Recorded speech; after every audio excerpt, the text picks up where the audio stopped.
We provide you the platform to turn your dreams into reality. Give wings to your aspirations with KR Mangalam University.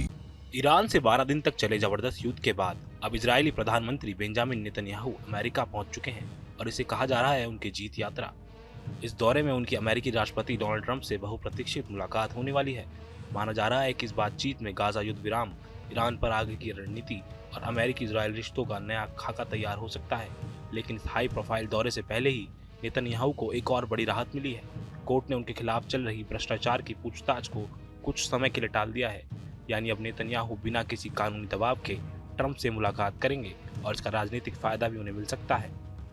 दरअसल ये मुलाकात Trump के दोबारा राष्ट्रपति बनने के बाद नेतन्याहू की तीसरी व्हाइट हाउस यात्रा है और ये वक्त नेतन्याहू के लिए बेहद अहम है क्योंकि इजराइल में अब चुनावी मौसम शुरू हो चुका है। वॉशिंगटन की ये यात्रा उनके लिए घरेलू मोर्चे पर समर्थन जुटाने का भी एक बड़ा मौका बन सकती है। अब बात करते हैं उस गुड न्यूज की जो नेतन्याहू को अमेरिका रवाना होने से ठीक पहले मिली। इजरायली कोर्ट में चल रही उनके खिलाफ भ्रष्टाचार की पूछताछ की प्रक्रिया अब सितंबर तक टाल दी गई है। इसकी वजह है कोर्ट की समर वेकेशन, यानी इजराइल में अदालतें जुलाई से सितंबर तक बंद रहती हैं। वहीं ट्रंप पहले ही इस केस को रद्द किए जाने लायक बता चुके हैं। अब अगर इस मुलाकात के एजेंडे पर नजर डालें तो सबसे ऊपर नाम आता है गाजा युद्ध विराम का।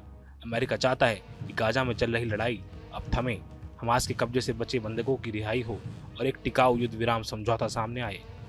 इसी मकसद से इजराइल ने अपने प्रमुख वार्ताकारों को मध्यस्थ देश कतर भेजा है जहां हमास से बातचीत की जा रही है। ट्रंप भी अब इस बातचीत को अंजाम तक पहुंचाना चाहते हैं।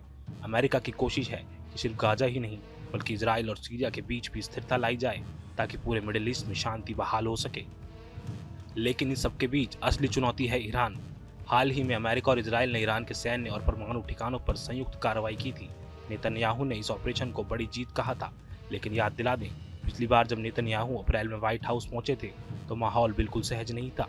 तब ट्रंप ने अचानक घोषणा कर दी थी कि अमेरिका ईरान के साथ प्रत्यक्ष बातचीत शुरू करेगा, जबकि नेतन्याहू उसी वक्त ट्रंप को ईरान पर सीधी सैन्य कार्रवाई के लिए राजी करने की कोशिश कर रहे थे। इस बात से दोनों के बीच थोड़ी तल्खी भी देखी गई, लेकिन अब तस्वीर बदल चुकी है।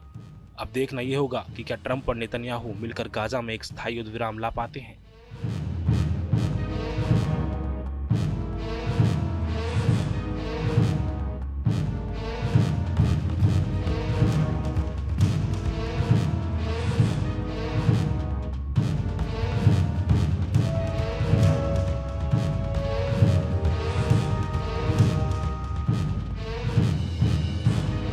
जहाँ भक्ति है हर शब्द में, कथाओं में छुपे हैं दिव्य रहस्य और ज्योतिष देता है जीवन को दिशा। धर्म से जुड़ी हर बातों को जानने के लिए हमारे चैनल स्तुति को सब्सक्राइब करें।